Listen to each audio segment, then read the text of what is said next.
Assalamualaikum warahmatullahi wabarakatuh. Saya Nur Farah Farhana binti Yusof, pelajar ijazah sarjana muda syariah dengan pentadbiran kehakiman dari Universiti Islam Pahang Sultan Ahmad Shah. Pada hari ini, saya ingin memberikan sedikit perkongsian mengenai pewarisan harta pusaka bagi anak perempuan. Apabila seorang ayah atau ibu mati meninggalkan seorang anak perempuan atau lebih, maka apa bahagian bagi anak perempuan tersebut dalam pewarisan harta pusaka si mati? Definisi harta pusaka itu sendiri adalah segala apa yang menjadi kepunyaan si mati di masa hidupnya kemudian ditinggalkan kepada waris-waris, sama ada harta benda, hak-hak dan segala apa yang menjadi miliknya setelah dia mati.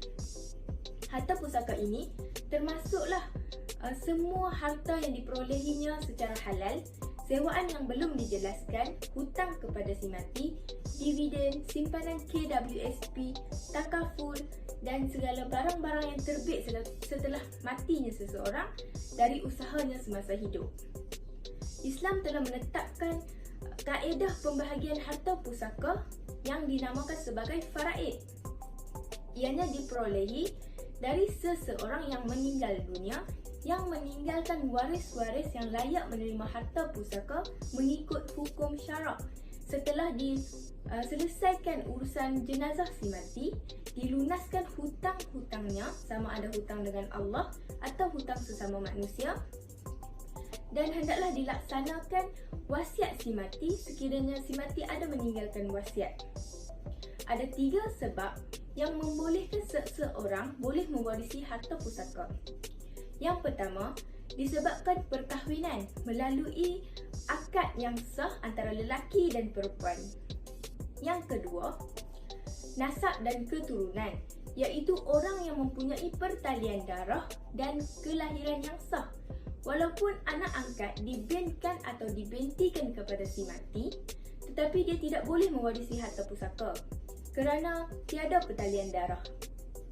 Bagi anak luar nikah dan juga anak li'an, mereka dianggap sebagai anak yang tidak sah taraf. Maka mereka tidak boleh mewarisi harta pusaka ayahnya, tetapi boleh mewarisi harta pusaka ibunya. Yang ketiga, disebabkan kebebasan hamba.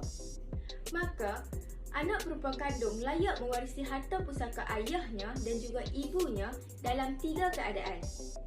Yang pertama, anak perempuan layak mendapat 1/2 daripada harta si mati sekiranya si mati hanya meninggalkan seorang anak perempuan dan tidak mempunyai anak lelaki. Yang kedua, anak perempuan layak mendapat 2/3 daripada harta si mati sekiranya si mati meninggalkan 2 orang anak perempuan atau lebih dan tidak mempunyai anak lelaki. Jadi, sama ada si mati ini meninggalkan 3, 4 atau 5 orang anak perempuan, mereka akan berkongsi bahagian 2/3. Keadaan yang ketiga, anak perempuan layak mendapat asabah bil khair sekiranya mempunyai anak lelaki bersamanya. Mereka akan berkongsi baki daripada harta dengan kadar 2:1. Maka, bahagian anak lelaki akan berganda 2 daripada bahagian anak perempuan. Mari kita lihat dalil dan juga sandaran hukum mengenai pembahagian harta pusaka yang terdapat di dalam Al-Quran dari surah An-Nisa ayat 11 yang bermaksud Allah perintahkan kamu mengenai pembahagian pusaka untuk anak-anak kamu, iaitu bahagian seorang anak lelaki menyamai bahagian 2 orang anak perempuan. Tetapi, jika anak perempuan lebih daripada 2, maka bahagian mereka ialah 2/3 daripada harta yang ditinggalkan oleh si mati. Dan jika anak perempuan itu seorang sahaja, maka bahagiannya ialah 1/2 dari harta itu. Untuk memahami dengan lebih terperinci, mari kita lihat cara pengiraannya. Keadaan yang pertama, apabila anak perempuan mendapat 1/2 daripada harta si mati. Contohnya, Abu mati meninggalkan seorang isteri dan seorang anak perempuan. Maka, isteri akan mendapat 1/8 dan anak perempuan akan mendapat 1/2. Asal masalah dibahagikan kepada 8 dan isteri akan mendapat 1 saham iaitu 1/8 dan anak perempuan akan mendapat 4 saham iaitu 4/8. Terdapat baki daripada harta si mati sebanyak 3/8. Maka menurut mazhab Syafi'i, baki daripada harta si mati akan diserahkan kepada Baitul Mal. Keadaan kedua, apabila anak perempuan mendapat 2/3 daripada harta si mati. Contohnya, Abu mati meninggalkan seorang isteri dan 2 orang anak perempuan. Maka, isteri akan mendapat 1/8 dan 2 orang anak perempuan akan mendapat 2/3. Asal masalah dibahagikan kepada 24. Maka, isteri akan mendapat 3 saham iaitu 3/24 dan 2 orang anak perempuan akan mendapat 16 saham iaitu 16/24.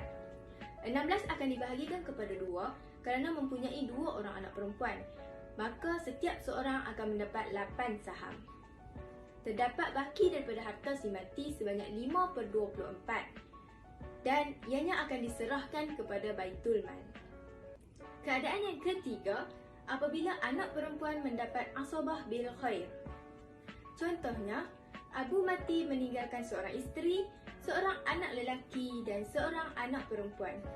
Maka, isteri akan mendapat 1/8 daripada keseluruhan harta si mati, manakala anak lelaki dan anak perempuan akan berkongsi asabah bil khair iaitu baki daripada harta itu sebanyak 7/8 dan akan diserahkan kepada anak lelaki dan anak perempuan dengan kadar 2:1. Diharapkan penerangan daripada perkongsian saya sebentar tadi dapat menjawab persoalan apa hak dan bahagian anak perempuan dalam pewarisan harta pusaka. Itu sahaja daripada saya. Wabillahi taufiq wal hidayah. Assalamualaikum warahmatullahi wabarakatuh.